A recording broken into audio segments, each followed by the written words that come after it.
Hello everybody and welcome to Dakman Productions. This is going to be a Dakman Productions podcast, which is a little bit different than videos you normally see me make. This is actually my first podcast. I'm not really into doing podcasts, never have been. But I figured it was time to introduce myself to everybody on my YouTube channel. To my viewers and subscribers, and maybe talk a little bit of history about Dakman Productions as well as myself. And I think this will make viewers and subscribers more comfortable with who's running the channel. So, my name is Sean Conahay, and I am CEO and founder of Dakman Productions, and also I am the builder of Conahay Rail that you have seen many videos of that are also on my Dakman Productions page or YouTube channel. So I'm going to give you a little history behind myself. I've actually been into model trains since 1976.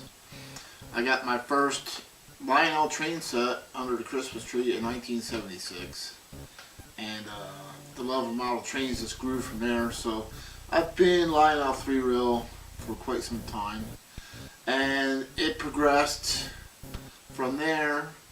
And about 1984, I expanded and went into from 027 to O gauge. But I never really had a layout like this. I actually had to run my trains on the floor when I was a kid, so I never really got the advantage or the thrill of having anything like this. So as time went on, I kept collecting and buying, and I really liked the MPC era because obviously that's what I grew up with in that time period, 70s and 80s. So I do have a traditional layout, which you don't see here. It's actually in front of me. But so I keep everything separate. I keep my traditional separate from my high rail scale trains. But over the years, I've actually kept collecting and buying stuff until about 1987, I believe. I sort of like stopped and slowed down. And then in 1988, I decided I was going to get into the car hobby. So my family has always been into fast cars, muscle cars. My family is a big Mopar family. They've had them, they've raced them, just about any model make you can think of, from Challengers, Daytonas, Cudas, Chargers. They've had them. So that motivated me to have something of my own. So in 1988, I actually stumbled upon a 1970 Challenger RT that was stuffed in a barn since '74 with 61,000 original miles on it. The paint was faded, so it did need a paint job, and so I did the body work and had somebody paint it, and did some interior work, engine work, and actually showed the car from 1989 to about 2000. I enjoyed many shows. The car actually won 1995 Best of Show at the Mopar Nationals. So I was pretty excited about that. And a little funny quick story about that is it was between me and a Hemi Cuda, and it came down to the clock, is what the judge told me, because it was so close. And the Hemi Cuda had his clock converted to quartz, and I had cleaned mine up and left it to the original points, and it was that factor alone, because we were both so original. But I just got tired of the, I guess you could say, the cliques and the groups within the groups and the clubs within the clubs, and you guys know what I'm talking about. It got to the point where it just wasn't fun for me anymore. And I remember there was a lot of good people that I did meet, don't get me wrong. And I remember meeting this guy who had like 3 Hemi Cooties, and I had that Challenger I'm telling you about, Charger, and a Dakota RT as well. And I remember him telling me that, and I thought he was crazy, but I remember him telling me, Sean, I'm going to get out of this because I've had it with car shows, and I'm going into O-scale trains. I'm like, wow, really? And then, he leaves the car hobby, and it was right around 2000, when 2000 hit, I went through some life changes of my own, and I said, you know what, that guy was right. I think that the going back into the model train hobby is more or less for me. And that's what I did. I bought a house in 2000, sold off a couple cars. I went from there. So I decided, instead of getting back into O at that time, I actually went into G-scale, because during those early years I was telling you about, I remember in the 80s going to this hobby shop in Pensacola, and they had the O scale on one side of the shop and the G scale on the other side of the shop, and you had to ask permission to go into the G scale side. And I remember seeing these G scale trains. I'm like, wow, I'm going to own them one day. And I remember my buddy he said, yeah, right, okay. And I did. I went for it. In 2000, I decided, when I bought the house, I was going to build the basement and build a G-scale layout all at the same time. So I went ahead, and my first G-scale train set was actually bought it for QVC, because I wasn't quite sure if this is what I really wanted to do. So I bought a Dakman train set off of QVC, a TV show that, probably nobody today would, the new generation know about. Back then, if you wanted to go shopping online, you went on TV. You didn't go on a website. You actually had QVC, and you called them up and say, hey, I want that, and they would send it to your house. So that's the way you did online shopping back in my time, anyway. So it arrived at my house, and I was like, wow, this is nice. And I did an elevated layout, and I decided, I got hooked, and I went on from there. So I started buying different G-scale trains from Aristocraft, USA Trains, and I did a mix of different things, MDC, and it grew. And I went and built the G-scale layout in my basement, where you can see this here now. And so I got hooked on USA Trains during that time period that I had my G-scale stuff. So I pretty much started leaning towards USA Trains G-scale, and I started, selling off some of the other brands and just started sticking with USA Trains. And I've done G-gauge from 2000 to 2015. And during that time period, right around 2011, I was at the point in time where, I think I'll do a couple videos of what I'm doing down here. And I did. And I did it with a Kodak 3.1 megapixel camera, and the video came out really crappy. And I remember posting it, and I thought it was the best thing since sliced bread, but it wasn't. And I actually stumbled upon some SD disc that I had stored away, and actually found some old videos and brought back them horrible memories of doing them crappy videos. But hey, I was learning then, and so around 2011 I started doing videos. And I'm like, yeah, this is kind of cool. I think I want to have a place to post them. So I actually joined YouTube in 2011, but at that time I was not Dakman Productions. Instead, I started the YouTube channel as the USAT G-Scale Registry. And many of the G-Scalers probably would remember that name, the USAT G-Scale Registry. That is something I started online on a Yahoo group, the USAT G-Scale Registry, because USA Trains never documented anything that they made. which I thought was crazy. There was no library, no nothing. So if you wanted to know what they made in the past, you couldn't find it anywhere on the website. So I said, you know what, I'm gonna do this on my own. I'm gonna document USA Trains G-Skill products. And I had started a website to do so on Yahoo. It was actually Yahoo Group. That was before Facebook and all that stuff. When the social media was still growing. So it went well. I had got a lot of guys join. They helped me out. And I had a couple of real dedicated guys like myself helping me catalog and photograph and just building a library of USA Trains products. In the meantime, I was doing videos as well in 2011, and once again not very good. So I was actually doing videos of my own G-Scale and indoor layout, and I just focused on that, and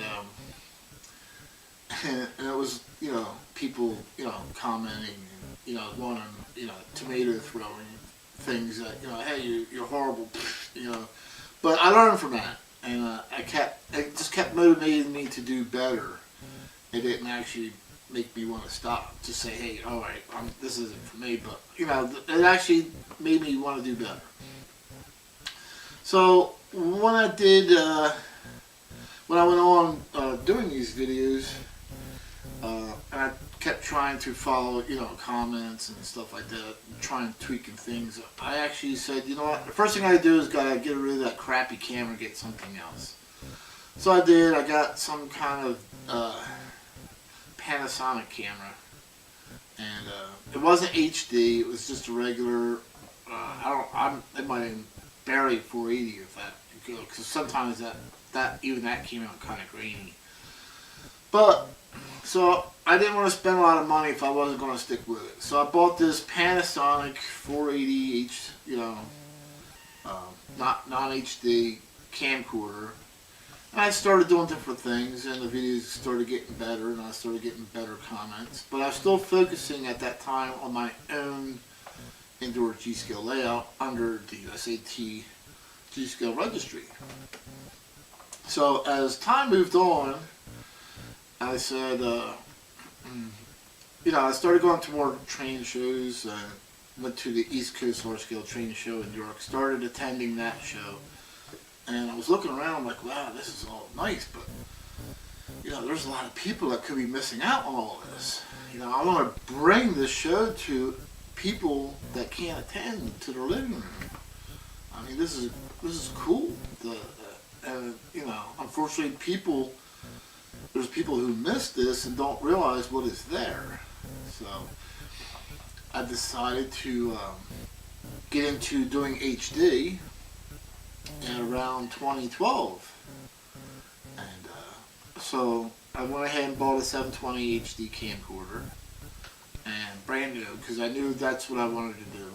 And I started shooting videos of the East Coast Large Scale Train Show. And as the YouTube channel progressed, and as the Yahoo group grew, the Yahoo group actually outgrew itself. So I went on a website for a short time period, and when I did, I changed the name to the USAT G-Scale group, which many of you would recognize today that are in the G-Scale community.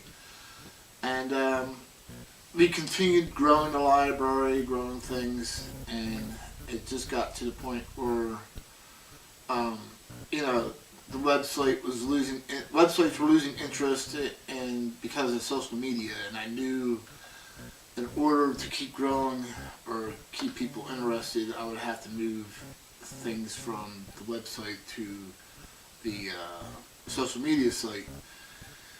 And unfortunately, the interest in the website declined. I felt as though, you know, it was time to close it down. So, because of the cost and stuff. So, I did, and moved the USAT G-Scale group over to Facebook, which I also transferred all the photo albums and the photo libraries and documents over there, which a lot of people can, go there and view them. So if you like USA Trains, just go on Facebook and you will just type in USAT G-Scale Group and you will find underneath, if you click photos and then click albums, you'll see all the different albums that I have created, just documenting everything that they made. But moving forward, past that, like I said, I was from G-Scale from 2000 to 2015, and right around 2012, I remember, things slowed up in G-Gauge a lot. A lot less things were being produced. Manufacturers were going out of business. Hobby shops were closing up. The economy had changed. The economy just went into the dumpster around that time period. I remember, home foreclosures and all that fun stuff, and well, not so fun stuff, but it was a horrible time period for a lot of people. So, I held on to the G-Gauge, even though there was nothing new being made and the same old, and, after seeing many different things disappear, I believe it was right around 2015 that I decided, you know what, there's certain things I want, and G-Gauge is probably never going to make it. It's probably never going to be made in my lifetime. So, I was, kind of like, in the middle of what I wanted to do. And then I remembered this memory I had, going back to the time when I was a kid in the O-Gauge. I remember this Lionel Conrail 1987 limited set they came out with. And I wanted that set so bad, but I couldn't afford it. It was like, back then, it was like $450. I mean, that was a lot of money for 1987. That paid for a train set. It was crazy to think of back then. $450 is nothing now, but back then it was a lot of money. So I could not afford to buy it. So that memory crossed my mind, and I'm like, I'm going to buy that one set that I really wanted as a kid in 1987. And I did in 2015. And I got the set, and I opened it up, and I was so happy and thrilled to have it. I'm like, wow, this is what I always really wanted.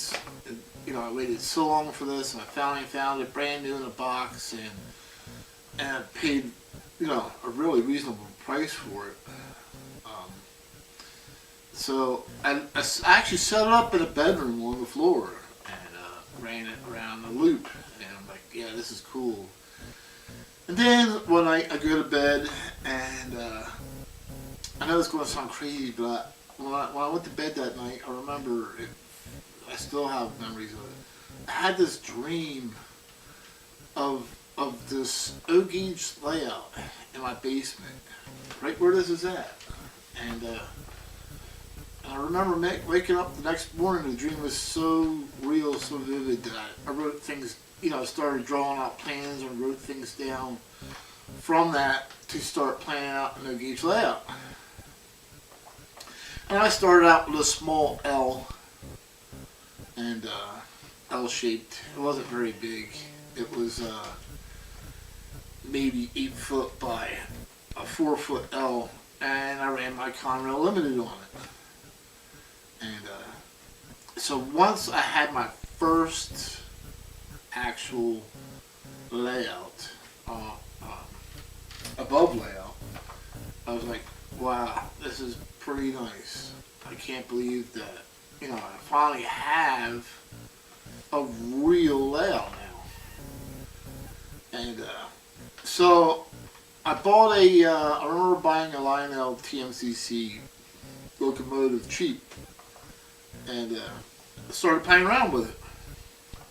On that L, I'm like, I never realized how far advanced O-Gauge had got since 1987, 88, because that was last year that I had trains before packing them up. And I said, and that was it. I got hooked onto the new technology of O-Gauge, and even in 2015, I mean, TMCC, that was old in 2015. To me, that was like, wow, blew my mind. So I joined O-Gauge groups on Facebook, joined Facebook, and so in 2015, I knew I wanted to go in that direction. So I decided that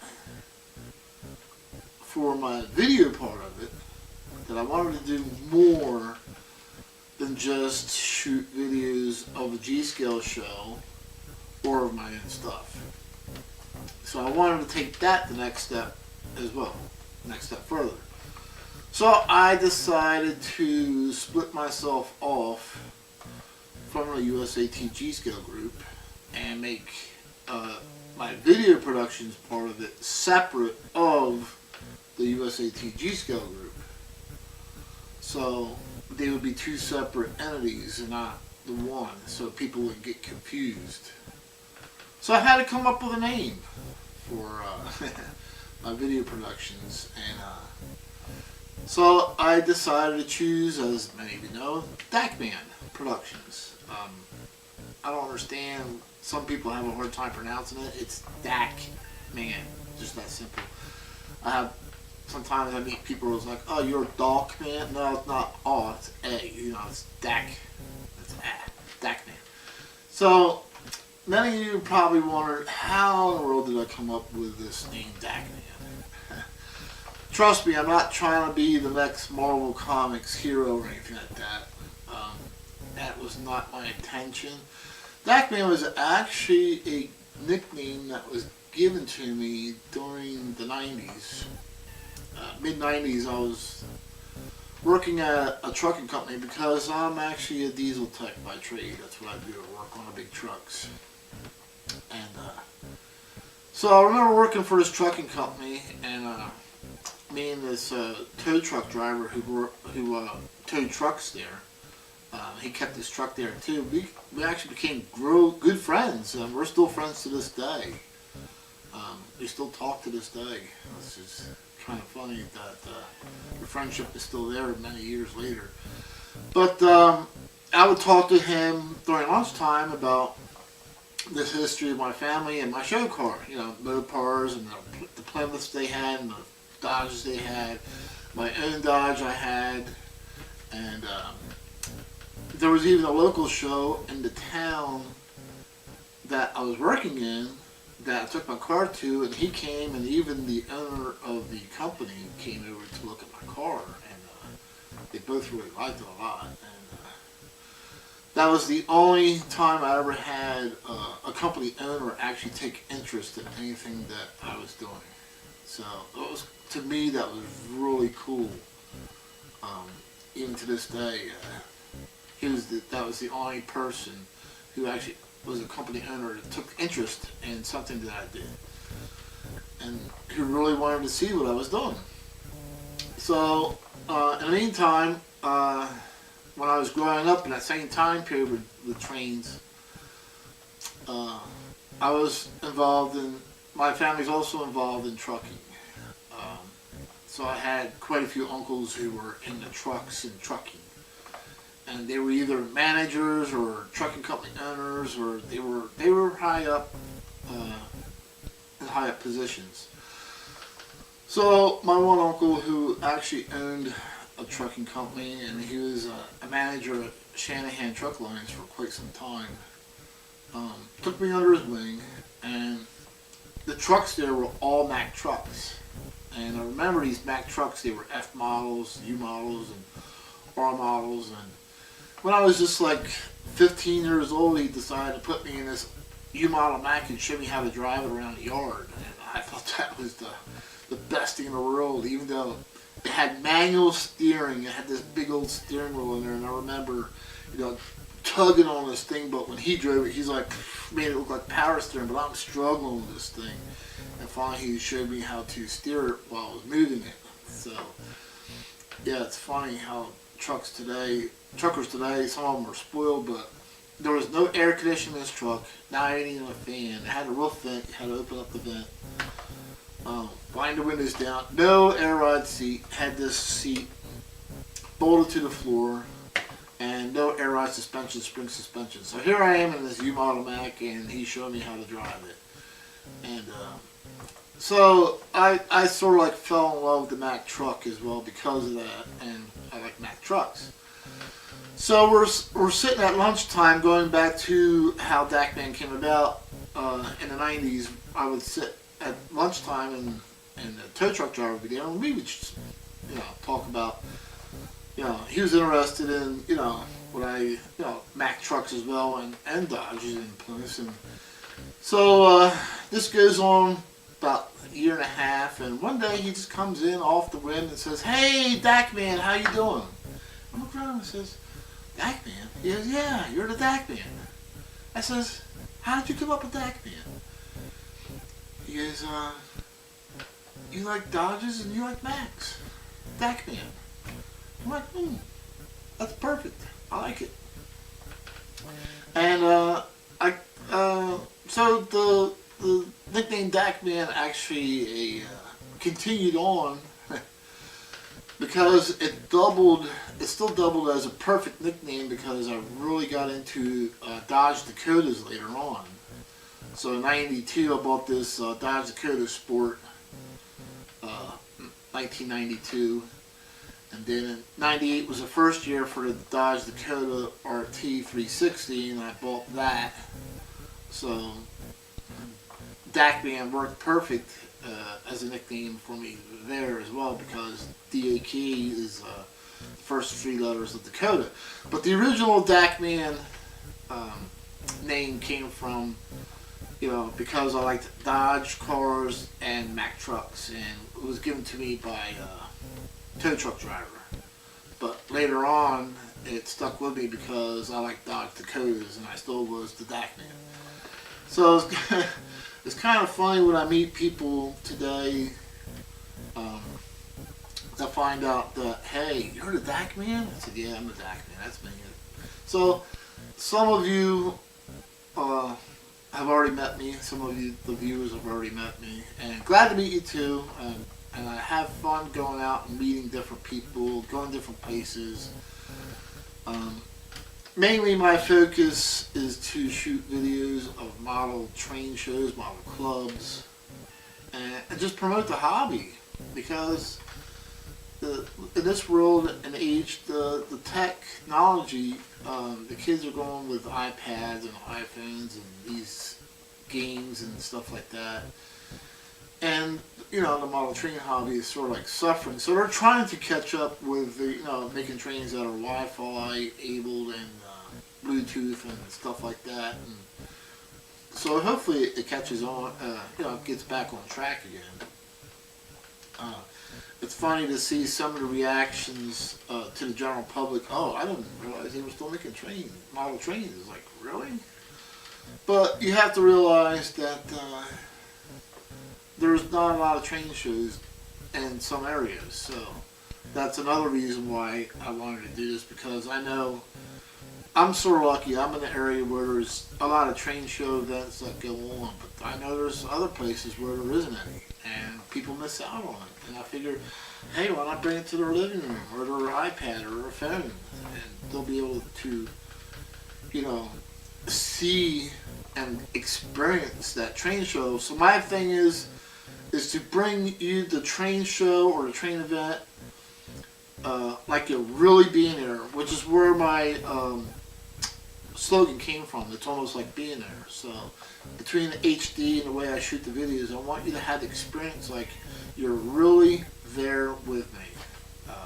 So that's one of my things that I have learned to do over the years, is to bring you that format like you're really there with me. So I hope you guys enjoyed the videos that I brought to you over the years. I'm still learning. I'm not telling you I'm the best. I'm not telling you I'm the professional or anything like that. I just want to promote the hobby and have fun. But the Dakman Productions has been, like I said, I separated that in 2015, and I'm keeping that segment separate. Only because I started doing more than just G scale. I'm doing O gauge now. I'm doing HO scale, as you see now. I'm doing S scale. I'm not doing anything smaller than HO scale, not because I don't like HO or N gauge or anything smaller. It's just because I have a hard time seeing it and focusing to video it. So unfortunately for me, HO scale is the smallest for me that I can go. But I like model trains of any scale, any gauge, any make, any brand. I don't care.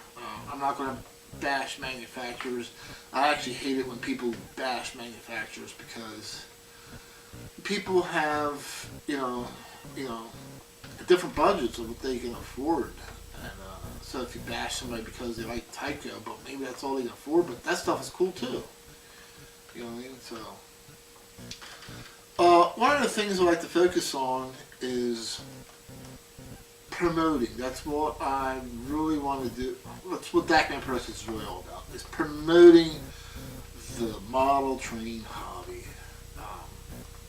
And I keep my video or my channel kid friendly to make sure that I can continue on promoting the hobby in a safe environment. So every video I make, I screen the comments, every one of them. And if the comments are inappropriate for kids, I will delete them before they are even seen. So I pride myself on keeping my channel kid friendly. And the next thing is promoting the model train hobby. I will basically make sure of two different things. I make sure that the show promoter is being promoted within my video, whether it's Greenberg or the World's Greatest Hobby, or even if it's a hobby shop that's putting on the train show. I make sure that they get credit right in front of my videos. And every video you see will start out, with Dakman Productions first, but you'll see the next portion of the video, the introduction, will have the show promoter. Whoever is putting on that show gets promoted. And I don't charge, and I don't, and for anything. I want to do that because it helps promoting the hobby and the shows.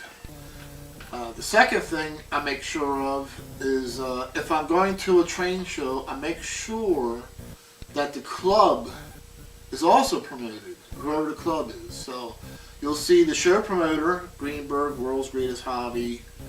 There's a couple other ones I go to, East Coast Large Scale Train Show. And then the next portion of that introduction will be the club that I'm featuring this video in. So you know what club had this layout on display at that time. So I feel it's very important to make sure that the show promoter and the club are both being promoted. And there's no cost to that. I do it, because I feel as though it's important. People have asked me before, do you charge for doing this? No, I do not charge. Nobody pays me any money for doing this. Most of the money that, I try to gain back is, through YouTube monetization. And basically that just helps me offset of the cost of attending these train shows, because it's not cheap. The cost of the fuel or gas getting there, the tolls, the hotels or motels, and the entry fee. It's not cheap going to these places. So I just needed to have a way of helping to offset the cost, and YouTube helps me do that. So I can keep continuing to bring you a lot of videos without the big cost of, attending these shows. So it does help me in that way. But, so that's why I don't mind doing this with no cost to the clubs or to the hobby shops or to the promoters. And I like bringing these videos to the viewers and subscribers, and I appreciate everybody who's subscribed to my channel. I appreciate everybody who I met in person and said, "Wow, your videos are really good. Really thank you for bringing this, these videos for other people to see." And then I hope that the people I haven't met yet, because I live on the East Coast in New Jersey, and I hope people in other states, enjoy, who are into model trains, enjoy it as well. And I see the comments and the likes and stuff like that. And once again, like I said, I'm not sitting here going to tell you I'm a professional or anything like that. I do this because I like to do it. I like attending these shows. I like meeting people, like interacting with and seeing other different things, and I like bringing that back with me and showing it to everybody else. I just like being involved. And some videos come out better than others, but once again, I did not go to any videography or photography school of any kind. I had an actual photographer, give me a little bit of training, but the rest of it is learning on a whim. Learning on my own by your comments saying, "Hey, can you do this?" or "Can you do that?" "I didn't like that shot," or "I don't like this." So if I see a majority of complaints, then I'll change that. But over the years, I've seen a lot of more positives than negatives. And then I believe it was like when I did go HD, I just took all my old non-HD videos off of YouTube. So everything on my YouTube channel is now high definition. One thing you'll like about my channel, because I know you're thinking, you got all these different gauges. How do I view just O scale, or how do I view just G gauge? Well, that's easy. Just go to my YouTube channel, and I have subcategories. So I broke everything down into subcategories. So there's a subcategory for G-scale railroad tours, G-scale train shows. That's everything indoor at a show. O-gauge, there's a subcategory for that. So there's quite a few subcategories, even Kanehei Rail for those of you who gave me comments. You like the Kanehei Rail brand, which I really appreciate that really appreciated those comments. But I try to keep all those categories basically separate. So I just wanted to finally get to introduce myself, and so if you see me out and about, say, "Hey, Dakman, how you doing?" and many of you are probably saying, "Yeah, I know that guy. I see him at train shows all the time," Or you might say, "Hey, that's fine. I get to see the Dakman." And so, if you have any suggestions or comments, please keep them, constructive, and just let me know. Send me a message, or you can actually post comments to this video of other things you'd like to see or have me do. Or if you like to see different things, or say, "Hey, can you do this?" or "I like this, but this didn't work out too well." I try to do a mix of different things to see what works, what doesn't. Not everything works all the time. And you're sort of like limited to when you go to a show, because you go to a show, for example, I could go to a Greenberg and I go in there at 10 o'clock. And you start shooting video, and you want to do at least 2 or 3 layouts at that time. So you're jumping back and forth, trying to get the different trains and the different, things going on in different places. And before you know it, you're like, it's already 12 o'clock and you don't even have, half the footage you want to get. So it's like crazy because it takes a lot of time and a lot of shots to get what you want, especially when you have, the public you got to deal with, and you got to be patient with that, which I have a lot of patience, by the way. But, you got to wait your turn to get the shot that you want. And that's just the way it is. So a lot of times I'm not getting out of the, I'm getting to the train show at 10 o'clock and I'm not leaving until about 2 or 3. Getting home, because I take pictures as well as videos. So if you go to my Dakman Productions Facebook page, you'll see photo albums there.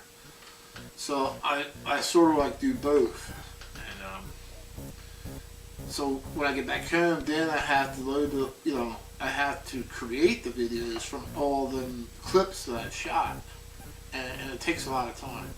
Especially if I do a 2-day show. That really takes a lot of time. If I do multiple layouts. Like the East Coast Large Scale Train Show is by far one of the bigger shows that I do.